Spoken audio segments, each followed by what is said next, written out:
so completely outside their whole paradigm concept that just start by using less money, using less stuff, and just see how much you really need.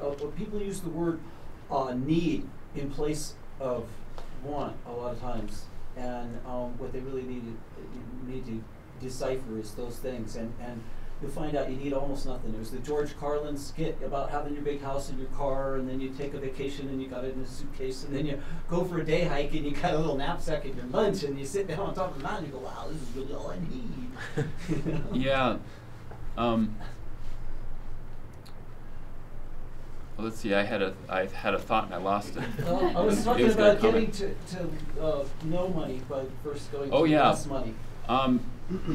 I feel like this isn't beyond reach for anybody.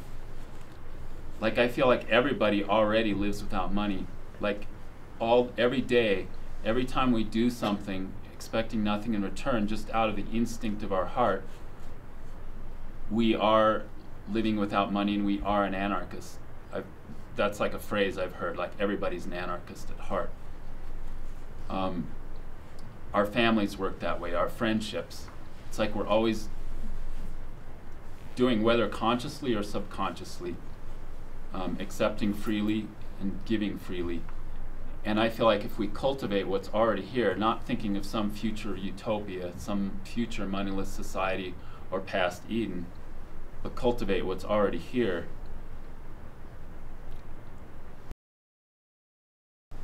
all of the other nonsense would drop away if we just cultivate our true selves, which is without ulterior motivation. You've had your hand up. Can you talk a little bit about the relationship between faith and fear, and how, to me, that would be a hugely fearful thing to set my money down and decide the universe is going to take care of me? How do you push through that kind of fear? Can people hear that back there? Mm-hmm. Okay. Faith and fear. Yeah, I feel like basically the definition of faith is no fear. Mm-hmm. And we think of faith as a set of beliefs, a creed.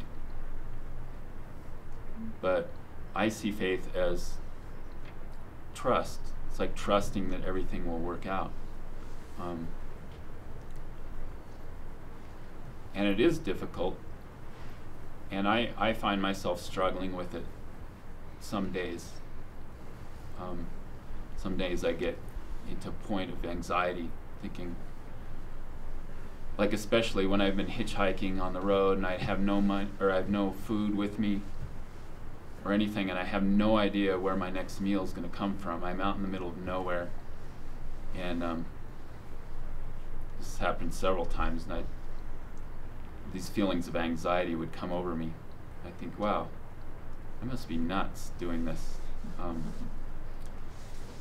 And then I think, well, I guess today is going to be the first day that I fast, and because I see no way on earth how it's going to work out, and then I feel this anxiety, and it's like knotting me up, and then I catch myself and I think, oh, and I sit with it, just sit with it and observe it.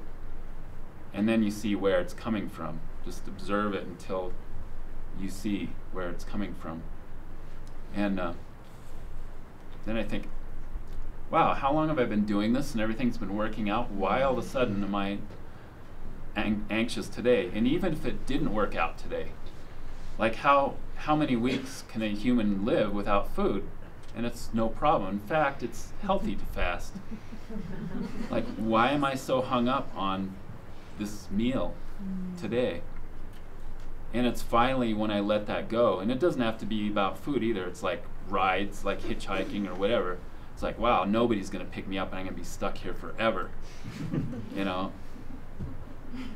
Or I start like thousands of cars going by on an interstate, and then I start getting cynical and angry, like at each person. It's, you know, and I'm like, not yet. I'm no longer using this finger, but this, you know. And then when this finger starts going up, then I realize it's time to stop. It's time to go and sit down and find out where this is coming from. And and then I realize it's all a mind thing again. It's just in my mind, and it's about not being in the present moment, thinking I have to get somewhere else. Something else is better than here. And even in the most vile places by an interstate, it's like I'll sit and I'll think, okay, it doesn't matter. This is the perfect place in the world to be. This is where I'm going to be, even if I have to be here for a week. This is where I have to be content.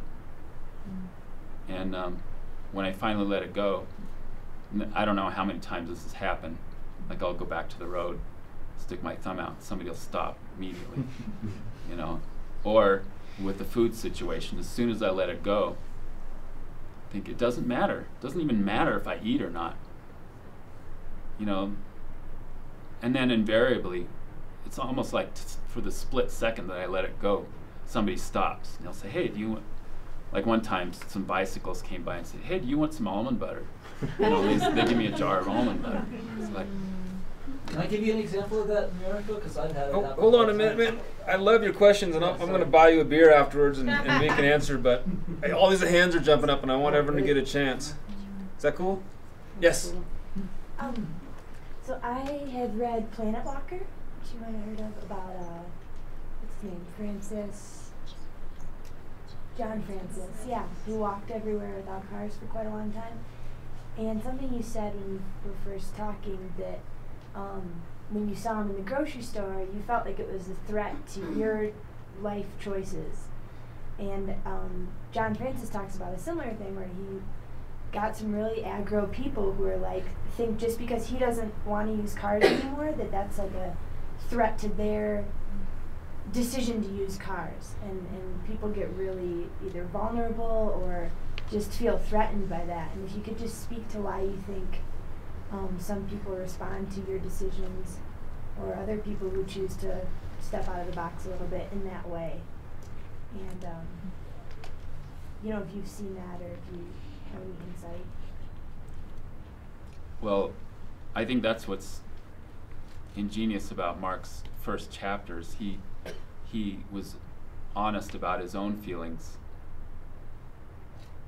Just like I find myself that way at times. Like I'll look at a homeless person and this judgment will go through my head, and then I'll stop and remind myself, oh yeah, I'm a homeless person.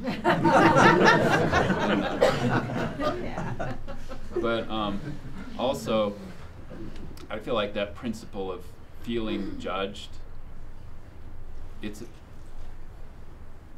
is like a mirror to ourselves. Like if you're at like alcoholics who are in denial might feel judged by someone who refuses a drink, you know, or somebody who eats meat might feel threatened by a vegetarian. Because it does. Like, there's no better way to get somebody to think about their way of life than just by example. And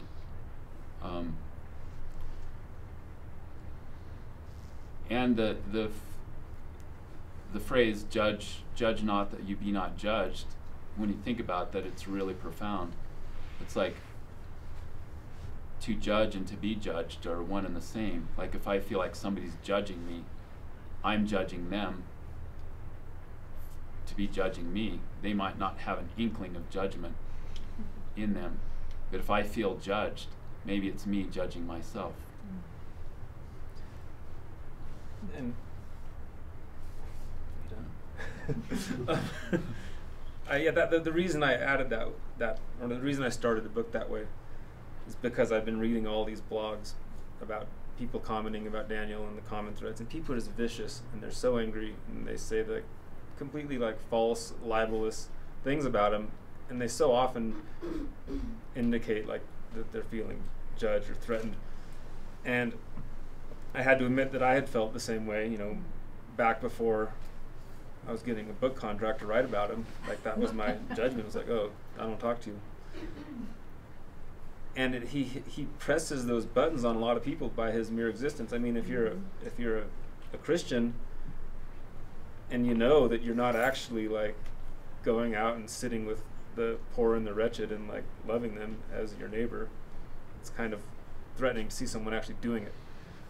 Or if you're a good tax-paying liberal, and you know that, you know, your tax money is going into the bureaucracy and coming out the other end as a food stamp for someone in a different state, you know that you're not really giving from your heart to that person. You know, it's not like you got to invite the person in your house and feed them. And so I think hanging out with Daniel, you become aware of that. Or for that matter, if you're like a conservative who's like, I don't believe in government. I want small government.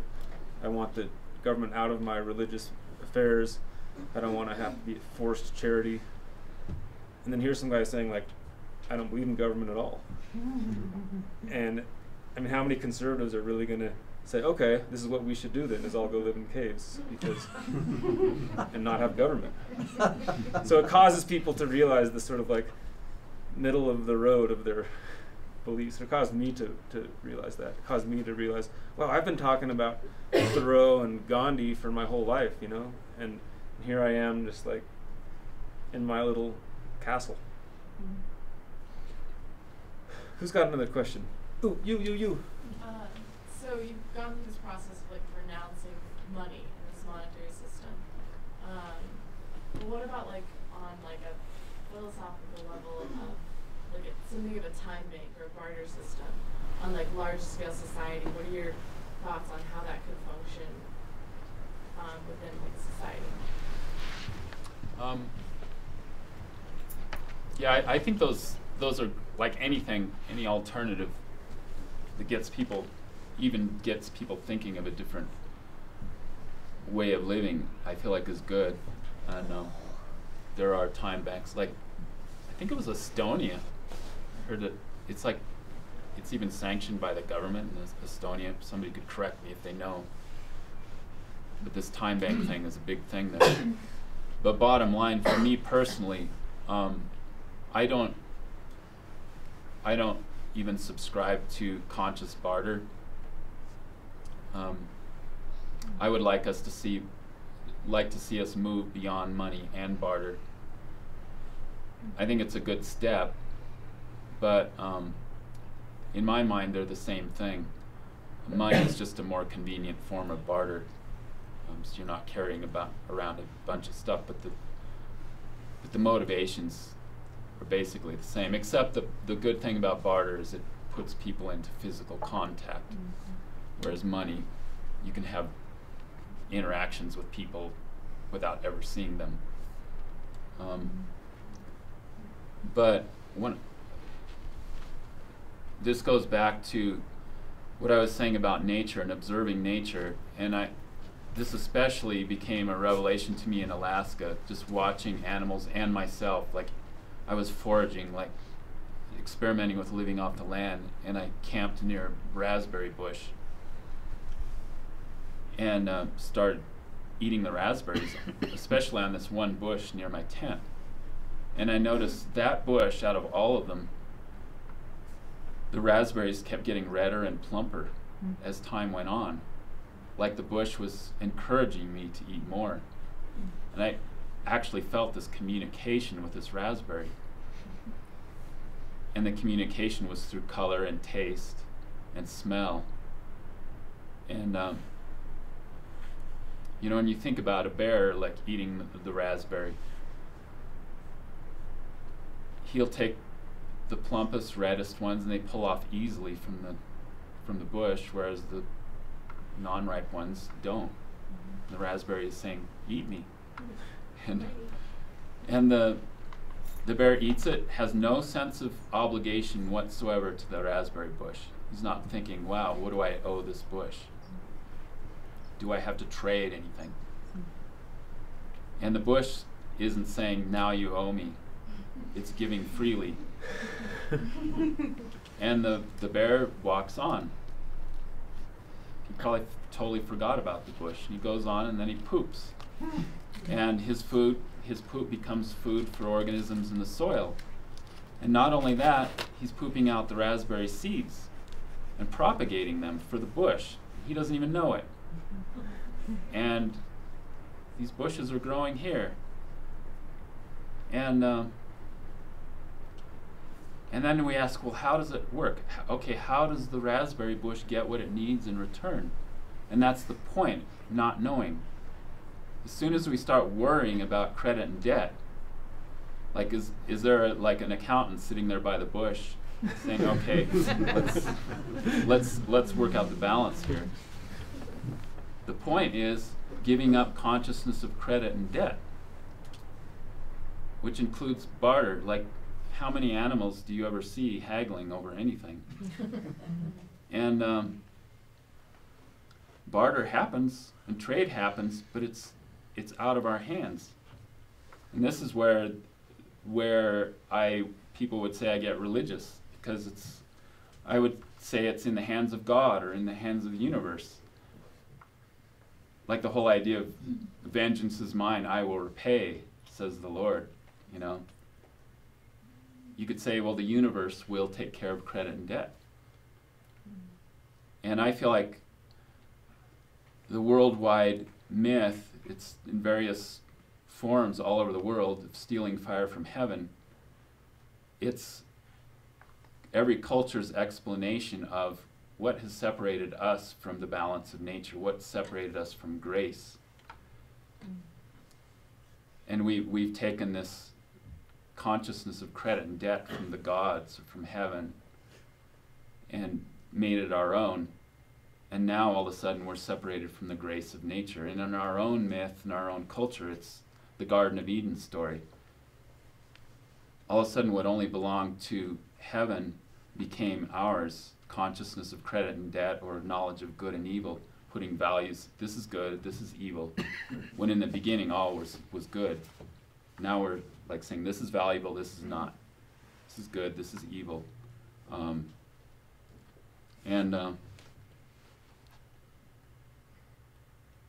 you find this concept in the Bhagavad Gita, in Hinduism. You work without consciousness of credit and debt. Like the main theme of the Bhagavad Gita is to work renouncing the fruit of your labor. Don't even think about rewards, credit. And that, basically this is about credit, not really money. Money is just a manifestation of this concept, and that's ego. Whenever I do something for credit, whether it's praise, and they all come from the same kinds of roots, like praise comes from the word price, or they both come from the same root, price, and prostitution, and credit.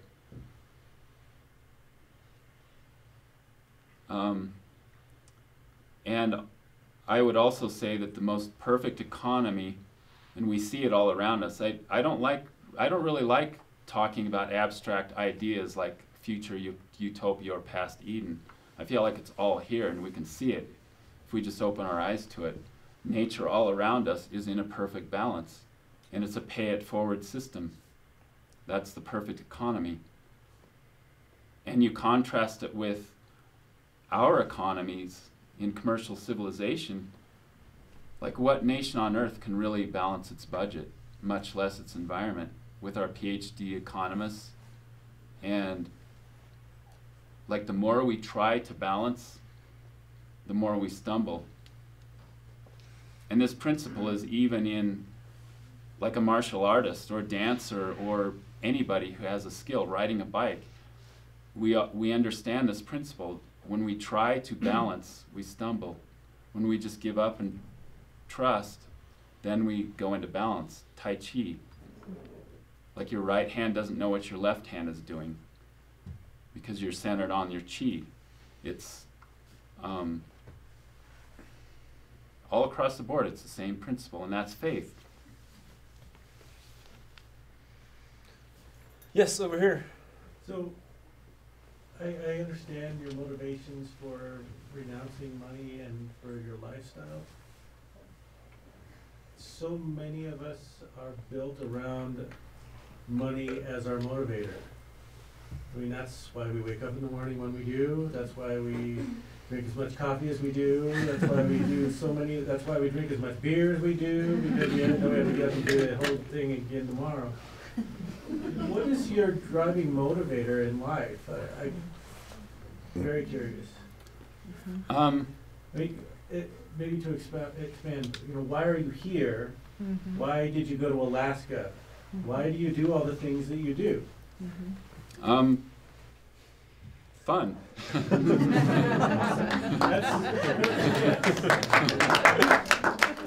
And it's the same thing that motivates children and animals. It's like you watch animals. You know, we have this dichotomy between work and play in our minds. But you watch nature, not nature flicks on TV. They, you know, you turn on the nature flick, and it's like civilization's propaganda, like, oh, it's a struggle for survival, and the music. It's like, oh, you know. And that's what people thought about the hunting and gathering tribe, like the Dobie Kung in South Africa. For years, centuries, people would say, oh, these poor people, they're living in poverty, they sleep in the dust, they're scraping by for subsistence. They don't even have surface water in South Africa. You know, they're just struggling. And then finally anthropologists went in and studied them and found that they spend more time in leisure than any other culture on Earth. Like the average 2 or 3 hours of work a day. And even that's not an accurate statement, because there's really no division between work and play. And then anthropologists compared notes like other hunting and gathering tribes around the world and found it was a similar pattern. And what's his name? Solons, he was an anthropologist. I think he wrote in the 60s or 70s a book about it, and one chapter was called The Original Affluent Society. And he was talking about hunting and gathering people are at a place where the top wealthiest supposedly are in our culture. You know, the gentleman class spends most of its time in leisure. And except that they don't have the stresses and anxiety that the people at the top have. You know, when you're maintaining money and possessions. I can't even remember what your original question was. What's your motivator? Yeah, what motivates? Yeah, and I feel like it's what motivates everyone. Again, I'm thinking of another book I read, which I can't remember the title of it or the author. And if anybody's familiar with this psychologist professor was doing this experiment to see what motivates people. And he took his students, he had 3 sets of students with computer screens. And I forget how much he said, but he said, well, on the screen there's like a circle, and there's all these dots or something, forget exactly, but the principle is you have to get as many of these items into the circle as you can in 5 minutes or whatever. And for each item you get into the circle, the first group, they get like $5. The second group, they get 5 cents. And then the third group doesn't get anything. He just tells the third group, we need to do this, it's a community project for something, I can't remember. Basically, the idea was community. It's for the community. And naturally, the first group did a lot better than the second group. They got paid more. But the third group did better than all of them. And also, the same thing happened with there was a retirement community, and the people couldn't afford legal care or legal services. So he decided, well, let's set up a program where they can pay for him at reduced cost. And he tried to get all these lawyers involved. He advertised for it. Nobody would step up. Maybe one or two here and there. And then after that, they decided, okay, let's just make it totally free, pro bono. All of a sudden, all these lawyers step up. You know, so what motivates us? And I think we all know. You had a question? I was intrigued when you were talking about how if you're freaking out about getting a ride on the side of the road, or where is the next meal going to come from, or I'm thirsty or something, and you were talking, I think I understood you to say something like you examine where that anxiety is coming from, or wherever, whatever it is coming from, and then that allows it to dissipate as you examine the root of this concern.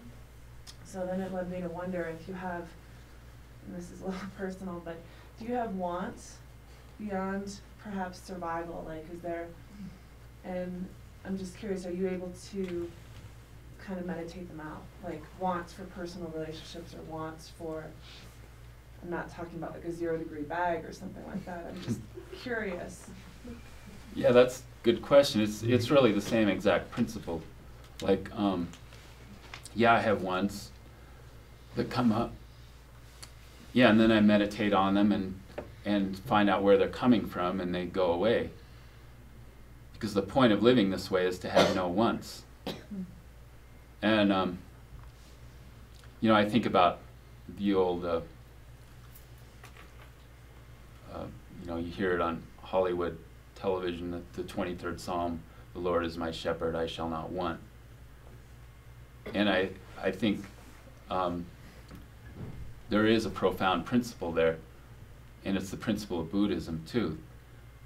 The want and lack are the same thing. That's, want is the old English word for lack. I shall not lack. And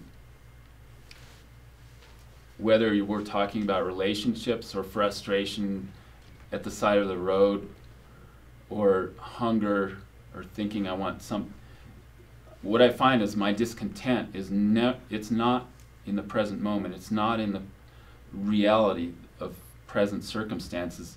It's in my mind thinking of what could be better. Like if I'm uncomfortable, I realize, well, my discomfort isn't really in what is happening right now. It's thinking of what could be more comfortable. So my mind is not in the present, it's in the future. And that's the point of meditation. Just to see reality for what it is and stop seeing ideas in the head. Thank you. I was worrying about your teeth. Me too. And I was thinking, you know, you're saying you recoiled when you saw the bad teeth, and I'm thinking that must have hurt. Having bad teeth, if it's abscesses, that hurts. I mean, were you in a situation where you were in pain and couldn't get relief because of not having money? Well, actually, at that point, my teeth weren't hurting at all. I had broken teeth. I still do in the front. And Mark mentions this later on in the book, that I actually broke my teeth back when I had a respectable job, and I went to a go-karting place with a friend. I paid for it, and we had a little go-kart accident, and I broke out my teeth. That was many years before I gave up money, but I didn't have dental insurance, and it would have cost, like the dentist told me, that it would take surgery to build up my gums and whatever. It would be thousands and thousands of dollars, so I thought, oh, forget it.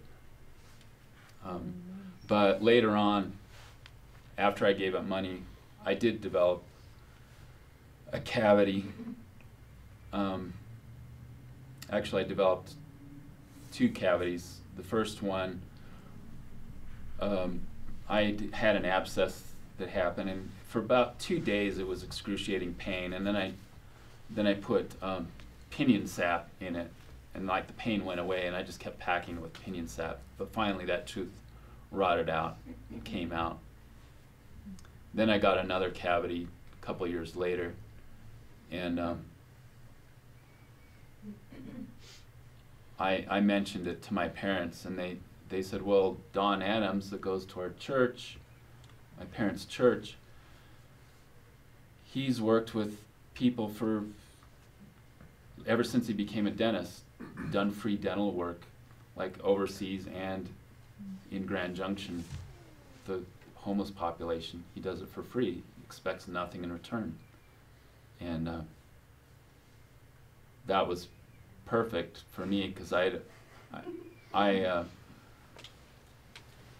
my philosophy is to only accept what's freely given, and I don't even like taking charity, like if people are paid to do it. It's like if the individual health practitioner offers it freely, I'll take it. So he fixed my teeth, and I felt very grateful. But also, this whole idea of health comes up. This is a question that comes up every single time in these talks. And I address it on this website with FAQs too, but it's also about accepting the laws of natural selection, which I also feel is faith. On the one hand, it's natural selection, and on the other hand, and it's still the same thing, it's all nature. It's like it's natural for us to help each other. It's natural for us to take care of the aged and the sick, but it's also natural to let go when we know it's time to go. And I decided, like, maybe I'll break my leg in a canyon somewhere, and I'll be far away from civilization, and maybe I'll hobble around for a couple days, maybe I'll die. And I think, well, so what? It's like creatures have been dying for zillions of years, and what did we do before money came on the scene for zillions of years?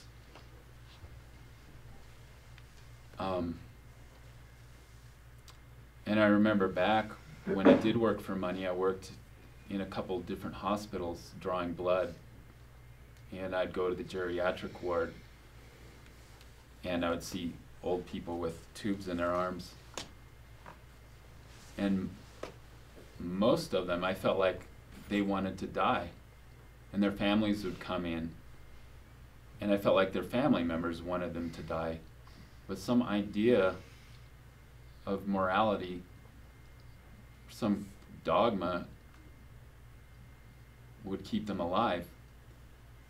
And part of that is insurance companies and legal stuff. But I remember thinking, are we like standing there in the geriatric ward, I think, wow, are we any better off than chimpanzees? With all of our control and all of our great technology. And then you look at nature again, and this is stuff that, you know, it might be difficult, but it's stuff that I feel like we need to think about if we're going to progress. How often do you see, like if you look at a herd of deer, how often do you see a malnourished or an obese deer, or any wild animal for that matter? And then you look at human civilization, look at Somalia, and then the obesity in America. Look at our epidemic of mental illness. Look at violence. Look at our wars. Look at, it's all the same principle. Look at the environment. We're creating a toxic world, and the more we stress over health and money and security, the worse it gets. It's that same principle. The more we try to create balance, the worse it gets. The more, it's like trying to pull out a thorn in your flesh. The more you work at it, the deeper it goes. And then finally you give up, and then it festers and pops out by itself. And again, it's that faith thing. I just want to add one thing. There's been so many really profound questions about faith and spirituality, and that's one of the, I'd say, the main reason Daniel's living like this. But as me coming into this book as a journalist, I was interested in that. But if I really thought that Daniel was just sitting in his cave, like getting enlightened, I probably wouldn't have been drawn to it. But the other element that really drew me in was this political part of it, this economic civil disobedience. And that was what made me think this is extremely relevant right now at this point in history. And what I mean by that is, since I've been working on this book, I think the three most important political movements to spring up are all coming to similar conclusions that Daniel's been talking about all along, that money is an illusion and that this illusion is very powerful and very destructive. So let's take the Occupy movement. We're saying, government is in the chokehold of the financial system. Financial system robbed us all, like at a casino in 2008, and we couldn't put the handcuffs on them because they own the government. So this is a problem. On the right, you have the Tea Party saying that the Federal Reserve Bank is leading us down the road to serfdom because the money we make is monopoly money. They just create it out of nowhere and feed it to the citizens to make them placated. And that's what Daniel's been saying. Or you have in more of a centrist movement would be the climate change movement, saying that we cannot seem to save this planet because the rights these corporations have to earn money trump our right to, a sustainable planet. And that's why these things are in court, because the corporations, in their defense, for the most part, aren't really breaking the law. They're just doing what our Constitution enables them to, is pursue free enterprise and profit. Of course, some are breaking the law, but not all. And so all these groups are coming to this conclusion, wow, we've created this monster, and now it's ruling us, and we feel enslaved by it. And we feel powerless because we think, well, how can I complain about the Fed when I use money every day? And how can I complain about big oil when I drive a car every day? And how can I complain about Wall Street because I have my IRA account because I need that security as well? And so we've reached this point of like helplessness and passiveness because the thing is too big and we can't stop it, and we can't even imagine that there's another way of living because this is what we grew up with. I mean, people don't even understand. I didn't know that, charging more than 10% interest, which is common if you ever had a credit card, it's usually 18, 22%. That was illegal in America until 1980. I mean, that's already escaped our memory that used to be something that the government had the courage and the backbone to regulate. But now it's just like, oh, you want to borrow some money? Okay, pay 20%. That practice was banned by the Catholic Church for 1,000 years. And if you charge interest, you got excommunicated and you couldn't be buried in the Christian cemetery. So the point is, like, we think this is the only way to live, but it turns out it's not. People live other ways in different countries. In the past, they've lived different. In the future, they will live different. But what Daniel has done, which has inspired me, is saying, like, I'm not going to play. I'm not going to participate. He's like that guy in Tiananmen Square standing in front of the tank saying, like, I don't know what the future will look like, but I'm not going to just accept the system as it is. And as I've been doing this book tour, that's really been resonating with people, maybe people who aren't spiritual or religious or liberal or whatever. They're saying, oh wow, maybe there's another way to live that we hadn't thought of. So that's what drew me into this. Let's see. How long have you been living like this? How long have you been living without money? My last money in the fall of 2000. So 11 years, maybe 12 years this fall. Diva. I devoured this book, within 24 hours, and I realized afterwards that one of the main characters is Moab, and that location and landscape really assists you, because if you were doing this in Newark, you would just be called homeless. And so, and you talk about the Moab eddy, and we love the desert. We're here, but we're on the edge of it. You can see the red dot coming through. And so I just wanted to, say, or see what you think, as far as the chosen, the Southwest, and how it plays such a big part in this book for both of you, for different reasons. Yeah, I thought that was, like, what Mark said in the book was really thought-provoking, like the major religions originated in the desert, and like if Jesus were up in the Northwest, he would be more concentrated on building a cabin and getting out of the cold, and we might not, same with the Buddha. But yeah, in the desert, like Mark was pointing out, the desert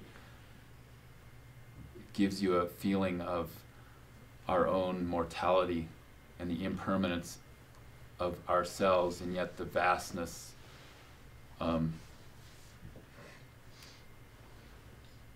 the permanence of the laws of the universe, and yet the impermanence of ourselves. You might even be able to explain that better. I thought it was pretty cool. Well, you want me to? Yeah, sure.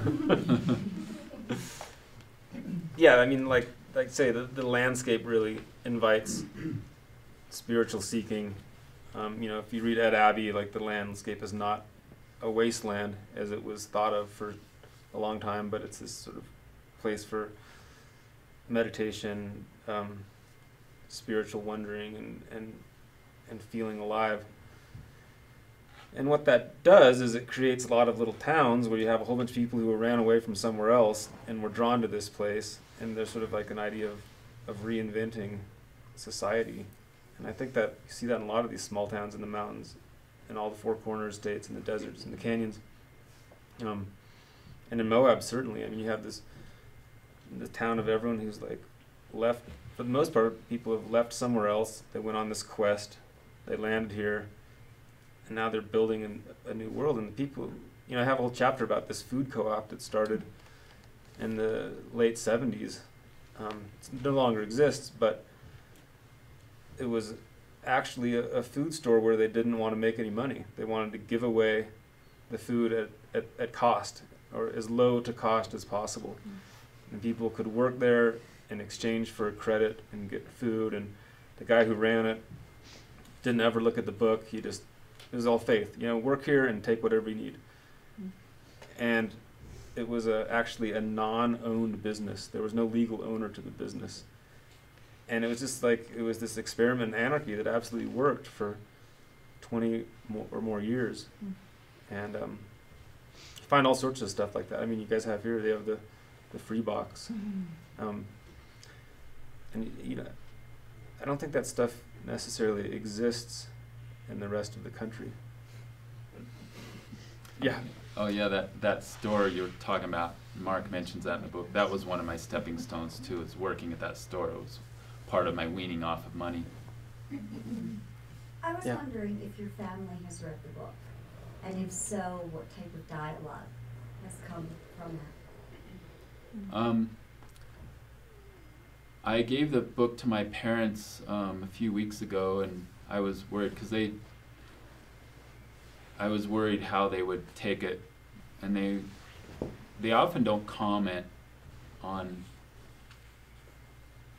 articles published about me, or much less the book. And I just found out the other night in Grand Junction. That was last night. Oh yeah, last night. Yeah, this whole conception of time is I have a hard time with. My parents came, and I felt very touched. And they made some comment to Mark that they had read the book. So I didn't really know if they had read it or not until last night. But all along, since I started, I felt quite supported by my parents. In the beginning, though, I had my doubts what they thought about it. Maybe they did too. like their philosophy is to, once their kids are adults, to keep out of their lives and keep their opinions to themselves. So they wouldn't say anything. Maybe once in a while my mom, like she'd point out one of my friends, like I have a friend who became a medical doctor, and another one a lawyer, and a couple others, school teachers, one of them a college professor, and she'd say, you know, I kind of would have been nice if you would have done something like that. But otherwise they'd keep quiet. And usually they don't, a lot of times if they disagree with something, they just don't say anything. You know, so I thought, well, they're not fully supportive. But as the years went by, even before the publicity stuff, they started volunteering comments of support and say, you know, the more we think about what you're doing, the more it makes sense to us. You know, and they'd think back on the Depression days. And also, they're both getting quite old. They're both 84, going on 85.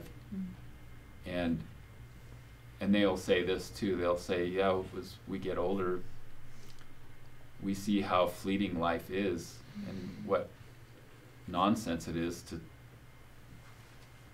build our fortresses on this impermanent earth, build castles on crests of waves.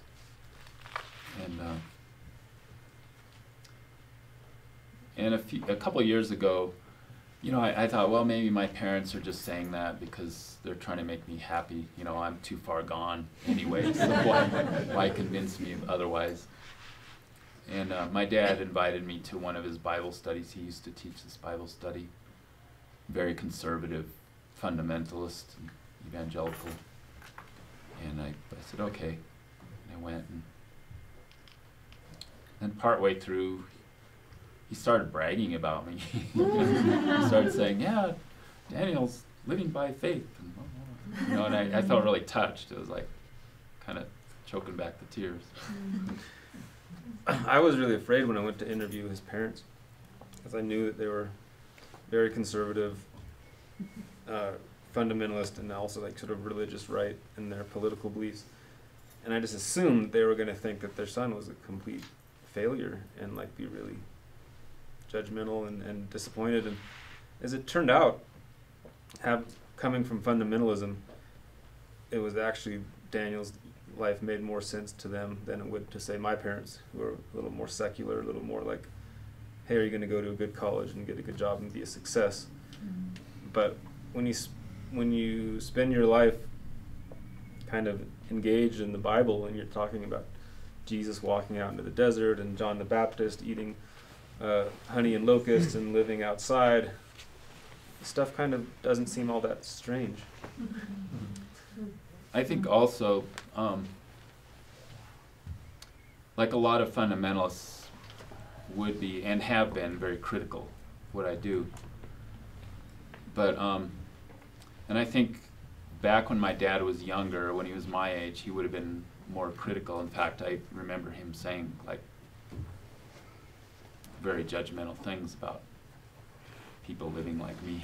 You know, but I also he was going back and forth in his mind, and I also remember as a kid we were traveling across country, and there was a couple, there was a man and a woman, young, you know, dreadlocks, backpack. My dad said, I was pretty amazed. We were in the car at a gas station. He says, you know, I usually judge people like that, but deep down I envy them. You know, and but also my parents through the years have, like, I think my family's unusual in that my dad went from being very successful. He would go back and forth as we were growing up. Sometimes we'd be successful living in American suburbia. Then a few years later we'd be living in a trailer. You know, he had economic hard times and good times, swinging back and forth. And in the bad times, my parents would always say, the Lord provides. And somebody, every time, you know, when something went really bad, you know, it looked like my dad didn't know how they were going to pay the bills, like the next day or whatever. Like somebody would leave something on the doorstep or whatever. And that had a lot of influence on me. And there was a lot of, like, fundamentalism is really a strange thing. On the one hand, it can be very right-wing and bigoted, but and I didn't realize all this until I got older. It's just like, we have to take the good and leave the bad in everything. And that's my roots, and I found I couldn't live fully if I tried to cut myself off from my roots. So I think we need to end. It's been 2 hours. It's been that long. Yeah, but it's I've enjoyed it. But we're going to sign books if anyone wants to buy them, and we're going to answer more questions if you have one-on-one questions. But I think we should wrap it up, and then we're also going to go to the bar, right? Last dollar. Last dollar. So maybe one more question, and then we'll call it. Yes. Have you ever, I have a story and also a question, and it's about faith and trusting. I had for many years heard the same premise about trust and the universe will provide, and it wasn't my thinking or something that I lived by. And about 10 years ago, I had 2 careers, and I decided I was sick of just doing the one to make money, and I was just going to do the one and trust that the universe, and I had been making a lot of money and got to the point where I used up every credit card, but I was still trying the trust and the universe will provide, and I was trying to do that, and literally got to the point where I used up every credit card, had no money to buy food, and I was in New York City, and I didn't have the luxury of a family that, you know, taught me about camping, and so it was very scary. I didn't have those skills. And I don't feel like that worked for me. And I always wondered, what did I do wrong? I mean, I literally got to the point, which was hugely embarrassing for me and the values that I had grown up with, that someone told me that in New York City that there's actually churches that have food pantries. And I rode my bicycle over and got some food. And, you know, have you ever... You're telling a story that is, and you're living a life that is the true trust, but are you familiar with other scenarios that it doesn't work and why? Most of the early 90s I felt that, like I felt like I was like the most cynical, bitter person in the world. Like, just nothing works out. In fact, Murphy's Law was the law of the universe in my mind, and it seemed almost coincidental, the bad things that just kept happening.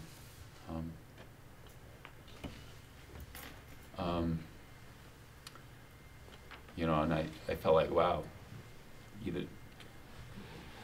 I'm either an atheist, there's no God, or if there is a God, he's the devil, you know, and watching the world situation too.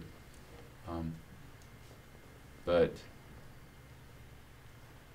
I feel like sometimes it just takes hitting bottom.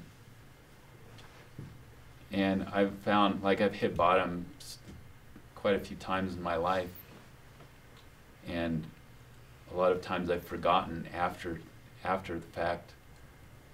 But I find when you've hit bottom and you find out you have nothing, and everything that you think is yourself is gone, that there's a flash of light, and you know, you discover your true self, and that true self is powerful, and that's the divine. And that's, I don't know, that's the mystery of suffering. But I feel like I have no right to tell somebody, you know, you need to have more faith. It's like you're suffering because of your own fault. I can't go to Somalia talk to some starving mother and her skeleton baby. You know, you need to have faith. All I can do is just live my own life. What I know brings me peace. And the rest is a mystery to me. And if my living my life in a peaceful way brings inspiration and can help others, then that's all I can say and do. But I can't. I'm not good at giving advice for other people. Okay, everyone, thank you so much.